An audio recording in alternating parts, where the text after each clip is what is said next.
NOAA's national marine sanctuaries protect areas of national significance for their exceptional natural beauty and resources.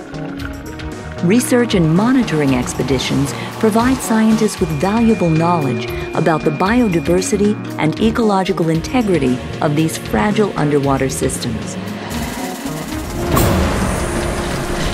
The knowledge does not come easy.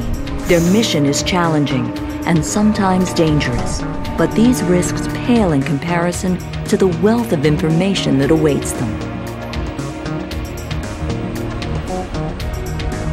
This is Expedition Sanctuary Quest.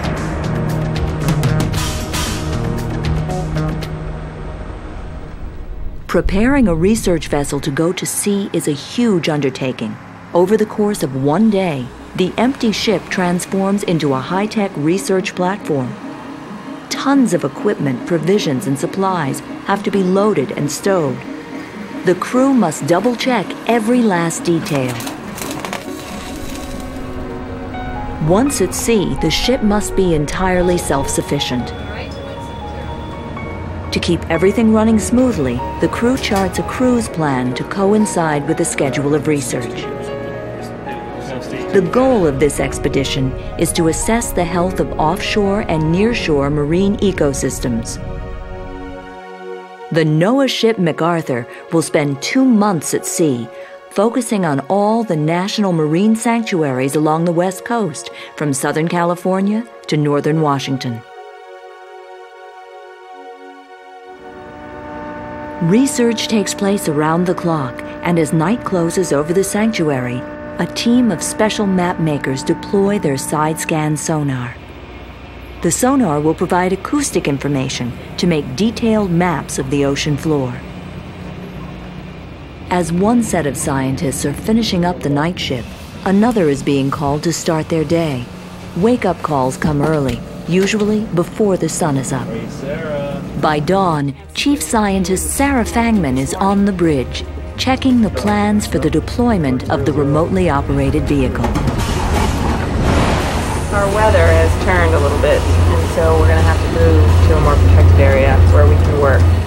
Well, as long as we're heading in this direction, because the weather is forcing us that way, we'd like to stop. Once calmer waters are found, the science continues. The remotely operated vehicle crew prepares their machine for its dive. The ROV allows the scientists to penetrate the unexplored depths, which account for 90% of the ocean. There is no idle time. While the ROV is being prepared, another group of scientists takes seawater and surface plankton samples. As the samples are collected, they go straight to the onboard lab, where they are processed and analyzed. The ROV can stay down many hours, whereas divers are limited with supplied air, and we can rotate shifts and go 24 hours a day, 7 days a week. The cameras on the ROV are the scientists' eyes into the ocean. These cameras will confirm what the scientists have found through the side-scan sonar mapping. The ROV also allows scientists the opportunity to do species counts and more detailed habitat classification. Yes, look at the anemones and the corals, cup coral. Oh, yeah. That is excellent. gorgeous. Excellent. Habitat's changed dramatically. Yeah. Oh, did you nice see it one. just caught that? Yeah. Did you see that? Oh, yeah.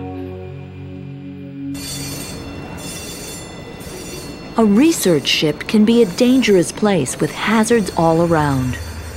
Everyone must be alert to these and know how to deal with emergencies. Fire and evacuation drills are performed without warning at any time of the day or night. As the science work goes on, the ship's crew also works around the clock.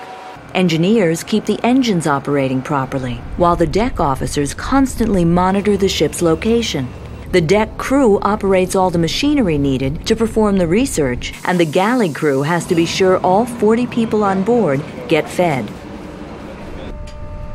As night falls again, another shift of scientists begin their work in trawling for plankton. Half moon out there, so there's quite a bit of light, which will affect how fast and how high these critters come up in the water column. Okay, watch the slack there, folks. Okay, got her. Let her go.